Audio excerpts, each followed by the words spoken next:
Hello there guys, it's me Unstable Voltage, and today we're going to be taking a quick look at Chaos Reborn in its current state. The game is still in early access. Just before we go on, a little bit of disclosure. I do know the developer for this game. I did back the game in Kickstarter, and I have been a supporter throughout the campaign and since the campaign, making a number of videos both on my own and with the developer showcasing the game's current build progress. And I'm also credited in the game's credits as such, so bear that in mind when watching this video, that there may be a little bit of bias. However, this video isn't intended to be a review or critique of the game. It's more intended just to explain to some people a little bit about what the game is, how it works, and what you can expect to see in the future. Now, Chaos Reborn is being developed and published by a company called Snapshot Games, which is owned and run by Julian Gollop, and he's the original creator of games such as Laser Squad, Rebel Star, the original XCOM UFO Defense, and the original Chaos back in the 1980s on the Spectrum. And that's what Chaos Reborn is. Chaos Reborn is a reworking of that 1980s Spectrum classic, and it is a turn-based tactical combat game between wizards. Now, as I said, this game was kickstarted back in April 2014, successfully kickstarted, and the game was originally set for release around about April-May time this year, 2015. It does look like there will be a slight delay, but we're only talking a matter of a couple of months maybe, and I can appreciate that. I'm a gamer from a time when a game being delayed by a few months because it wasn't ready was quite the norm. I remember playing games on things like the Commodore 64 where they'd have a release date, and those release dates would be constantly pushed back, because back in those days you couldn't patch a game. When it was released, that was it. Whatever was on that disc or whatever was on that cassette, that's what you were left with. Now we tend to live in a world where a game has a release date, and regardless of its state, it gets pushed out on that date and then ends up spending the next several months broken, having content added, being patched, and nobody wants that. Obviously, of course, nobody wants a game delayed for years, but I think it's acceptable if a game is delayed by a month or two while it is being finished off so that we can get the very best possible game delivered to us. So what do we have currently in Chaos Reborn? As I said, it is still in early access, so bear in mind anything you see now and anything that you hear is subject to change as the development cycle goes on. And there are still a few game modes and bits of content that haven't yet been implemented into the current early access. Most of what the early access does have is the actual multiplayer battles. Now, the multiplayer battles at the moment actually are very well fleshed out. Most of the spells are in there now. There is still some balancing going on. Most of the creatures and animations are in there. And there's currently, for an early access game, a thriving community of people who play this game. And there are some people that have put thousands of hours into this game already. We're going to have a little look and see what things we do have. And hopefully I can answer some of the questions about this game and the different pre-order tiers and the way things are going to work. So I'm going to go into my sort of online multiplayer battle here. Now, as you can see, we've got my my rank here, because you do have social ranks for your wizards, and these social ranks, although they can be purchased with backer upgrades, they are also available in-game, and that is something that I am going to talk about as we go through this video. One of the most recent things that has been added into the latest version of the game, which is version 0.26, is the equipment, which now allows you to assign different staffs to your wizard. So as you can see here, this is the Staff of Law. And as you actually play and use these different bits of equipment, they gain experience, and as you gain experience on the equipment, it gives you certain benefits and bonuses in the game, such as increasing the hand size, the number of spells you can cast in a match, it giving you a casting boost, which increases your chance to cast certain spells, and reducing the casting cost of your mega spells and things like that. Not only do you have the staffs, but you also have body gear, and you have similar a progression system with experience as you win battles using that particular piece of gear. So you can increase things like your attack, your offense, your magic power, and your deck size, and things like that. And as you go through, you level up your wizard, you gain experience, you gain gold, and that gold can be used to buy more equipment. There's a little shop button down here. All of this is in-game currency. It's not purchased using real-world money, so you can buy different bits of equipment, staffs, body gear, talismans, which are little ancillary upgrades that you can attach to certain pieces of your gear. So this is the latest piece of content that has been implemented into the game. So let's just quickly go back out of this screen and go back into here. So we do have these backer upgrades here, which is something that I did talk about, and that's all to do with your social rank. Now, normally, if you just have the basic version of the game, you start off as an apprentice. The apprentice is the standard package. Now, we're going to ignore the Forge Master tier for the moment, and I'm going to mention 4 others. There's the Wizard Lord, there's the Wizard King, there is the Demigod, and there is the God. Now, you can't see the God and Demigod here because they were both tiers that were available to Kickstarter backers. They may or may not become available for purchase later on during the game's life cycle. I haven't been able to confirm whether or not that will be the case. But certainly being able to buy the Wizard Lord and the Wizard King backer tiers are still available. So what do you get? What is the difference between an apprentice, a Wizard Lord, a Wizard King, a Demigod, and a God? Well, in terms of actually being able to play a game against another player, it isn't going to give you any sort of advantage. A lot of people are concerned that there are some pay-to-win elements to this game, and that is a myth that I want to dispel right now. If you are a god and you are an apprentice, there is absolutely no difference in your combat ability on the battlefield. And I shall prove that by the fact that if you look here, I am a god and I have a 34% win ratio. Admittedly, most of the times I have lost was to Julian, but still, being a god does not mean you are going to win every single game. Most of the things that you do get through these different social tiers are actually additional modes of gameplay. So when the single player campaign is added, which hasn't been done yet, and that's probably going to be one of the final things that will be added to the game. When the single player campaign is added, you're going to be able to use your wizard to explore various regions in the realm of Chaos. Now, these areas that you can explore are divided into realms, and those realms are subdivided into the smaller regions. Now, if you are a Wizard Lord, you can actually set your Wizard Lord to be a defender of a region within one of the realms of Chaos. Now, what that means is you can choose the spells that your wizard has, you can choose what equipment your wizard has, and they will be assigned to a region in the game in the single player. And that means that other players will get to play against your wizard, and that wizard can be controlled by you if you're online, and can also be controlled by the AI. Now, if you're offline and that wizard is basically working for you, you will gain some passive gold and some passive XP during those battles. Now, the next tier up from that is the Wizard King. Wizard King has pretty much a similar mechanic to the Wizard Lord, except a Wizard King can actually create an entire realm of Chaos. So you have access to a map designer, which allows you to design your realm, and that realm is split into regions which are populated by the Wizard Lords, and as the Wizard King, you're kind of the big boss at the end of that realm. Next, you have demigods. Now, demigods have the same powers that the Wizard Kings do, so they can create their own realms, but demigods also have the ability to create guilds, and they can invite people into those guilds, and they can set the rules and the bonuses and benefits of that particular guild.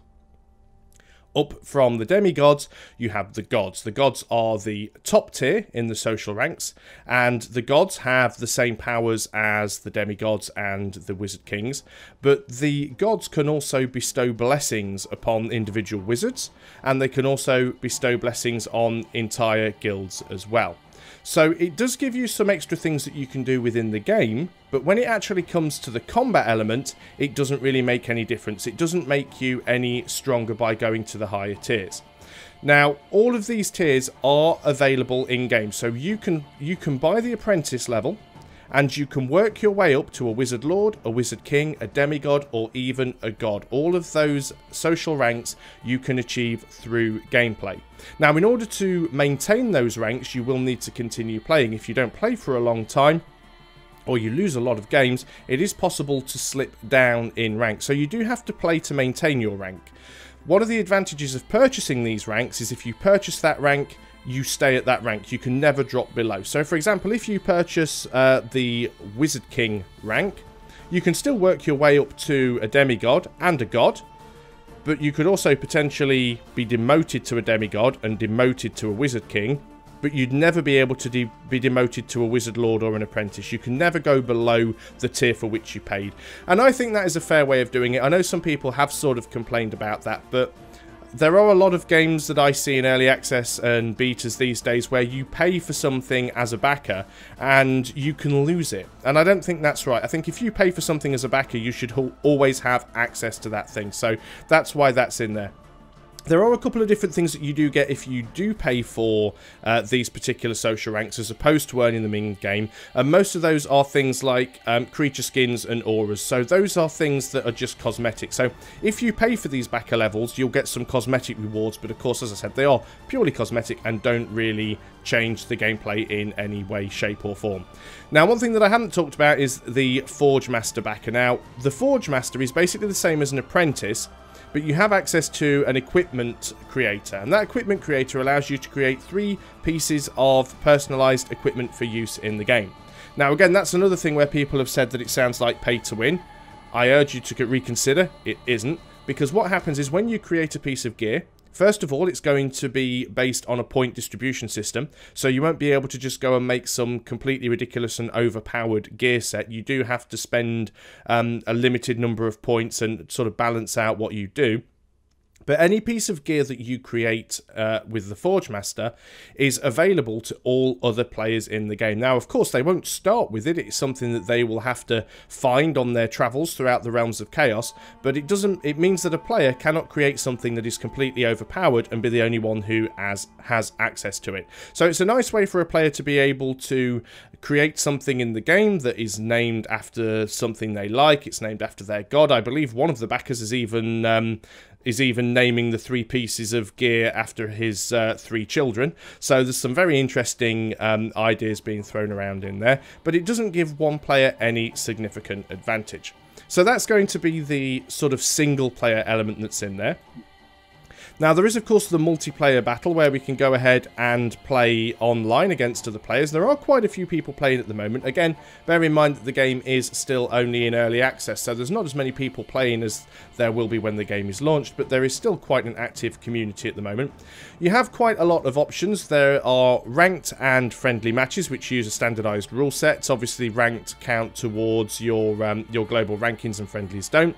You can create private games and join private games if you just want to have a game with a friend or a group of friends and you don't want to worry about matchmaking. You also have the option to play an asynchronous game. The way asynchronous games work is it's a little bit like playing chess by mail. So you take a turn and send that move on to your opponent, and then you basically wait for them to take their turn and send it back to you. This is great because you can have multiple games on the go simultaneously against multiple different people. And of course you can also spectate the games that are in progress as well. There's also a tournaments website which has been put together by Tom Pedley, and it's a great little site that tracks a lot of the matches and statistics, and there are multiple tournaments that are run monthly, even tournaments that allow you to match up and play against the game developer Julian Gollop himself. So there's definitely a very active multiplayer scene going on at the moment. One thing that a lot of people do ask about though is there any single player at the moment? Well, yes there is. We can go into offline battle, and what you have is you have a up to 4 player hot seat AI battle. So what you can do, you can have any combination of 4 humans or AI. So what I'm going to do here, obviously I'm a human, so I'm going to be player 1, and I'm going to have 1 AI, which will be player 2. Player 2 will be a female, and we can go ahead and we can sort of change the difficulty for them as well. And there are a number of different options that you have here. Now, these options are always set if you're playing a ranked game. or a friendly game. If you're doing a private game, you can adjust these conditions, but basically it's the turn timer, how long you have to make each turn. There is the turn limit. The standard number of turns for a game of Chaos Reborn is 20 turns. And then there is the type of victory rule. So you've got Survivor's Draw, which is basically whoever is the last surviving wizard is the winner. Well, after the final turn, obviously, the idea of the game is to kill all of the other wizards. If you're the last one surviving, you're the winner. With a Survivor's Draw, after the final turn, any players with surviving wizards count as a draw. Or you can actually set it onto victory points, which works a little bit like a boxing match. So every time you successfully cast a spell, or successfully kill a creature, or successfully kill another wizard, you gain victory points. And at the end of the game, if you get to the full number of turns, and there isn't a clear winner, whoever has the most victory points will be declared that winner. So let's go ahead and start the battle. I don't know if any of you saw some of the videos that I did very early on in the game during its prototype that was running, but as you will notice now, the game looks very, very different. The graphics have improved greatly. Everything's a lot more detailed. There's some very nice textures there. All of the wizards and creatures are nicely animated. They have different equipment, as you can see. The staffs vary from wizard to wizard.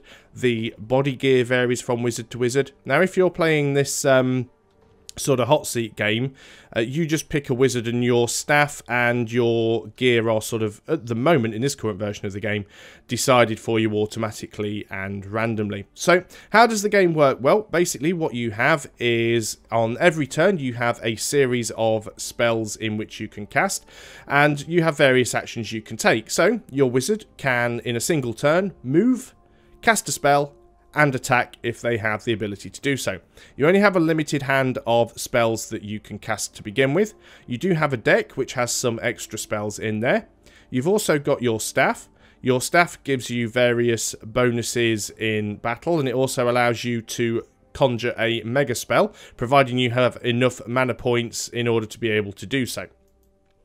So what we're going to do is just do a few rounds just to show you guys the way that it works. So what I'm going to do is select my wizard here, and you can see all of these green tiles appear, and these tiles show me how far my wizard can move. So I can move 2 hexes in a single turn, and I want to head towards this purple tree stump here. This is a mana sprite, and collecting that will actually give me some bonus mana that I can use to increase the odds of one of my spells from casting. Because if you actually look at these spells, they all have a big number in the upper left hand corner, and that is the spell's percentage chance of being able to cast. So one thing you do have to bear in mind with Chaos Reborn, if it's something that you are new to, is there is quite a lot of RNG, random number generation, in this game. So, you know, if I want to cast this line, for example, there's only a 70% chance that it's going to work. Now, what you might want to do is try and find ways to boost the chances of some of these spells. Now, that can be done in several ways. First of all, if you have mana, you can use that mana to boost the spell's casting chance. And also, you have this little bar at the top of the screen. Now, this is the balance between Law and Chaos. Every successfully cast Law spell moves the balance towards Law, and every successfully cast Chaos spell moves the balance towards Chaos. And as that balance moves into one of the two alignments, it will increase the spell casting chance of spells of that type. So we can demonstrate that shortly. First of all, I'm going to move my wizard onto this hex. If I click there once, it shows me how I'm going to get there, the path I'm going to take. I can click in another hex to change my mind, but I want to go into this hex. I'll click again to confirm. I'm going to move over here. Can't quite reach that mana sprite on this turn. I want to cast something. Now, the biggest percentage cast chances that I have, you've got Disbelieve and Dispel. These are spells that every wizard starts with. Disbelieve allows you to cast... spells can be cast as an illusion in this game, as well as being cast as a real spell. Now, if you choose to cast a spell as an illusion, it has a 100% chance of being cast, and it will function just the same way that the actual spell would if it was real. However, if your opponent suspects that you've casted something, so for example, if I was to cast a Hydra on turn 1, which only has a 30% chance of succeeding, if I manage to cast one of those on turn 1, my opponent might think, well, hang on a minute, that's a little bit suspicious. A 30% 90% chance on turn 1. Don't get me wrong, it might be real, it might work, but my opponent would probably think that it was an illusion. Now, my opponent then has the ability to spend his casting turn and actually cast Disbelieve on that particular creature. Now, if that creature is an illusion and my opponent was correct and called my bluff, the illusion disappears and my opponent can go on and cast another spell. However, if it turns out that my opponent was wrong and the creature was real, then he's just wasted his casting turn. So even though there is a lot of random elements to this game, there is still a lot of tactics involved, and you do have to consider the fact that positioning is very important in this game. A lot of people who have played have complained that the game is too heavily reliant on randomness. And it is easy to make mistakes, and yes, sometimes the randomness does screw you over, but the point of the game is to actually take things into account, be prepared for the worst to happen, and plan accordingly. So the first spell that I'm going to cast is this Rat Pack. It has a 90% chance to cast. I'm going to click on that, and now that actually gives me this little icon on the hex, and it has the number 3, and that's because I can cast 3 rats. So I want to cast on any of these purple hexes, so it has to be an adjacent hex on the same level, or well, it can be on a different level as the wizard, but nothing has to be blocking the way. So I want to spawn a rat on this hex, and this hex. And as you can see, I have a 90% chance to succeed if I cast real ones, or I have a 100% chance to cast if it is an illusion. Now, I could go for an illusion, and that would mean there'd be a 100% chance of this being cast, but if he decides to try and disbelieve one of them, then all 3 of them will be disbelieved, because obviously they're all spawned together. I'm going to attempt a real one. Hopefully we get it. And in fact, we didn't. So there's a perfect example of the way that, you know, a 90% chance to cast spell still has a 10% chance to fail. And for me, it decided it was going to fail there. So this is now the AI taking its turn. The AI has successfully summoned a dwarf. Now, I could think, well, that dwarf might be an illusion, and it might be, but a dwarf still has a 90% chance to cast, so it probably is real. Now, because a dwarf is a lore spell, and it's successfully cast, it has now moved the lore balance to plus 2%. So the cosmic balance is now 2% lore. So if you look at my current lore spells, such as my magic sword, which originally had a 70% chance to cast, it now has a 72% chance to cast, and the reason for that is because we are at lore plus 2. Now, you'll also notice that in the top right hand corner there's that little mana gem that says plus 5%, and that's because I have 5 mana points. And the reason I have 5 mana points is because I cast a spell and that spell failed, so that actually refunded some mana points to me, and I could use them to boost the casting chance of the magic sword. But if I take my wizard and move on to this mana sprite, that instantly gives me 25 mana. And if we now have a look at this, what I could do if I wanted to cast my sword is I could increase it by 13%. But I don't think I want to cast my sword at the moment. I think what I want to do is potentially maybe try and get rid of that dwarf if I can. Now, the dwarf is quite slow, but it does have a ranged attack. But I'm going to try and cast this elf, and I'm going to put the elf onto this tile here. Now, I have a 100% chance to cast an illusion. I have a 67% chance to cast a real one, but I can spend some of my mana points and increase that up to a max of 80%. Let's try again and see if we can get a cast out this time. And the RNG gods are against me because I have yet another fail, so I'm going to end my turn there. Fountain of Life is one of the newer spells that has been added. That basically a static structure that resurrects friendly creatures and wizards up to 3 times. So if I place this somewhere on the map and I get killed or one of my creatures gets killed, we will resurrect, and that can happen up to 3 times. So my opponent has now managed to spawn a giant. Now the giant does a lot of damage. He does have a ranged attack because he can throw his boulder, but he can only do that once per game.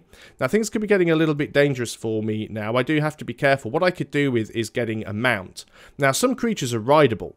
Rideable creatures basically allow you to take a second hit because there are no hit points in Chaos Reborn. If you are hit by a successful attack, then it is instant death. However, if you are on a mount, you can survive the first attack because it will kill the mount and not you. I'm going to go ahead and cast an illusion for this one. That's guaranteed to actually cast. Now, of course, that does mean my opponent could try and dispel it. I'm hoping that she doesn't. Now, what I'm going to do now is actually move onto that creature. and I'm now mounted. Now that creature can't actually move on this turn, so I'm going to go ahead and end my turn here. It does also give me more mobility as well, because I can move more quickly while I am mounted. So I need to try and be careful and keep out of my opponent's range to a certain degree. Now my opponent's gone defensive and cast a Shadow Wood. These trees can't actually move, but they can attack, so it makes it more difficult for me to get close to my opponent. What I'm going to do over here is I'm going to select my mount. Now, this particular mount doesn't really move any faster than the wizard does, but it is a very, very strong mount. It also has an ability called Bulldoze, as you can see on the pop-up on the left-hand side. Use the Bulldoze attack value against trees, tangle vines, and gooey blobs. So basically, if I was to attack these trees, I would do more damage to them, or, well, I would have a higher chance of destroying them than I would if I was trying to attack a creature. So I want to try and go ahead and cast a spell. Let's go and try and get our own dwarf out here. We have a 90% chance to cast. I'm going to go for a real one, and I'm not going to attempt to boost the spell this time. So there we go. We did actually manage to cast that time, so we now have our dwarf. Let's go ahead and end the turn. And each time I end the turn, or each time I end the turn, I get a new spell to replace the one that I just used. So the giant threw his boulder there, and he threw it at my dwarf, but he didn't actually kill the dwarf, which is good. Now that giant has lost his boulder. Now, one thing that I can do is if I have any spells here that I decide that I don't particularly want, I can actually discard them by dragging them onto my staff, and they will draw a new card to replace it, and it will give me a little bit more mana to use in boosting my other spells. I can also click the info button on any of these spells as well, and it will give me more information about that creature or about that spell and more of its statistics. So what do I want to do? Well, I've got this dwarf bearing down on me, and I've also got this giant bearing down on me, and they could be quite tricky. What I'm going to try and do, hopefully we'd like to take this dwarf out, but as you can see, I've got my dwarf selected, and as it says, I have an 8% chance of being able to kill the giant, and I have a 12% chance of being able to kill the dwarf, neither of which are particularly high. The green hexes represent the hexes that I can move into, because the dwarf only has a movement of 1. The orange line represents how far the dwarf's range attack is, because the dwarf has a ranged attack of 2. So what I'm going to try and do is I'm going to move my dwarf into this hex here, and I'm going to try and attack this dwarf. It will probably fail, because there's only a 12% chance, and indeed it did fail. I'm going to select my wizard, and I'm going to start backing off, because I want to keep away from that giant, and want to try and cast something, but I don't know what I want to try and cast. Now, Magic Sword could be quite useful because it means that I will be a little bit stronger in melee combat. So let's go ahead and try and cast the Magic Sword. I'm going to spend as much mana as I can to increase the chances of casting that. Now, your wizard can attack using their staff. They don't need to actually have a melee weapon equipped, but you can get a Magic Sword, you can get a Magic Shield, and you can also get a Magic Bow. Now, the AI was very lucky there and had that low chance, but still managed to get the kill on me. Now, whenever a creature dies, there we go, the AI actually failed the cast there.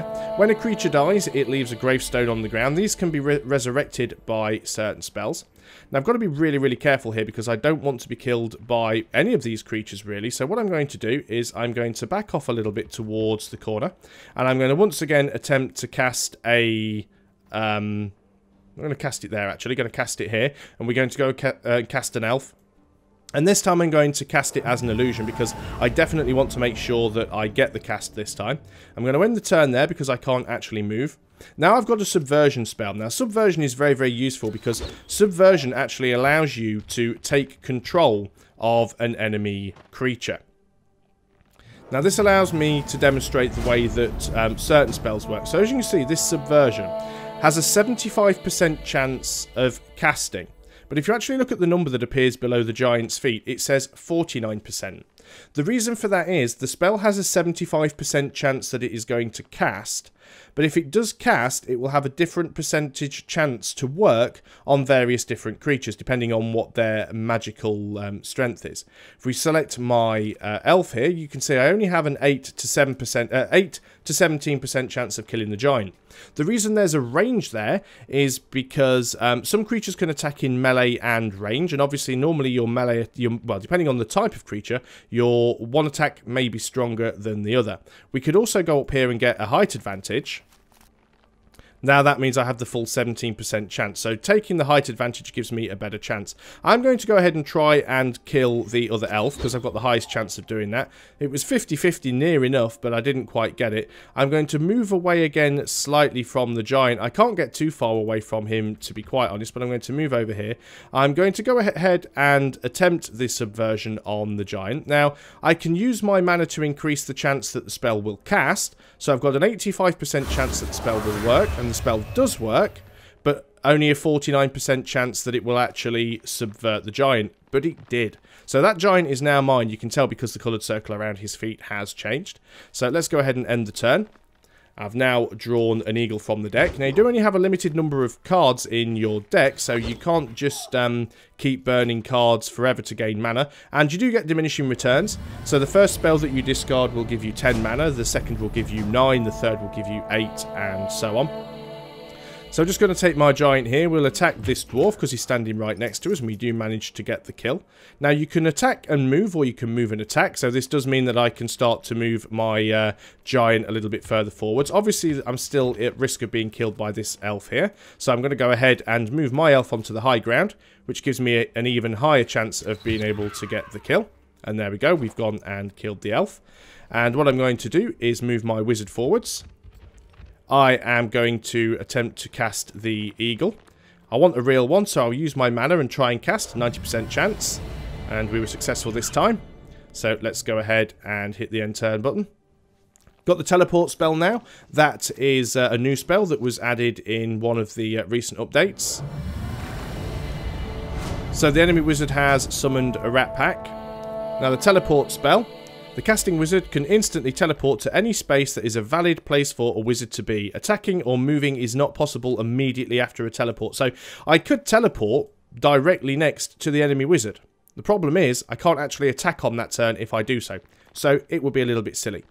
So I can't actually reach the enemy wizard here, and there's a lion down here, which could be problematic. So let's go and attack the lion with the giant, because the giant probably has the most chance of killing the lion.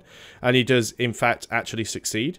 Let's go ahead and see if we can kill off some of these rats, because they're probably our biggest problem at the moment. So as you can see, I had to reposition there to actually get the line of sight that I needed. Different creatures and objects in this game do block line of sight. Obviously, the giant is very, very big, which makes him a problem to line of sight. I'm going to move my eagle up here on the high ground, because the eagle has an ability called swoop. Now, with the eagle selected, you can see what his percentage chance is to kill all of these different creatures and summons.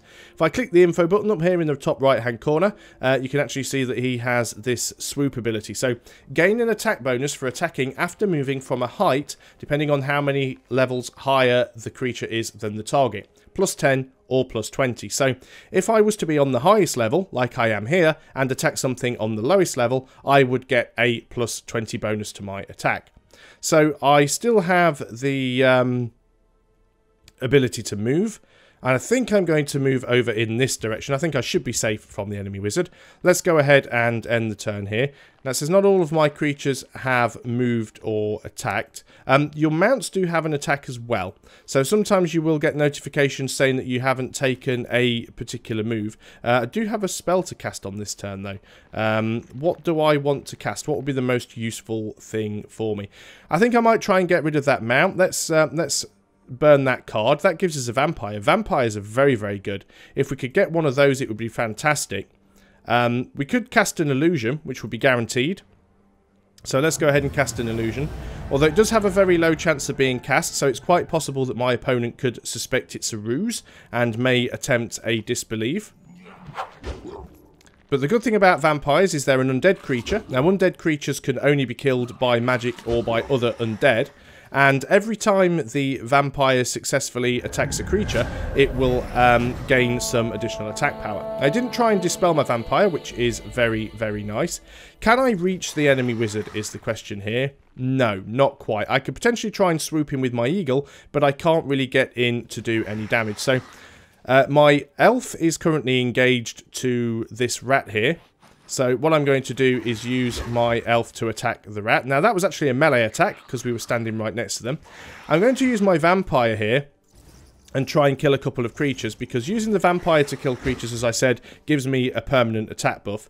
These rats are proving to be very, very strong at the moment. Let's try and kill a couple of them off if we can. I don't really want to lose the eagle, which is what I'm being careful of. Let's go ahead and try and cast the lion. The lion is a very nice spell, and quite happy to spend some mana to try and get a real one if we can.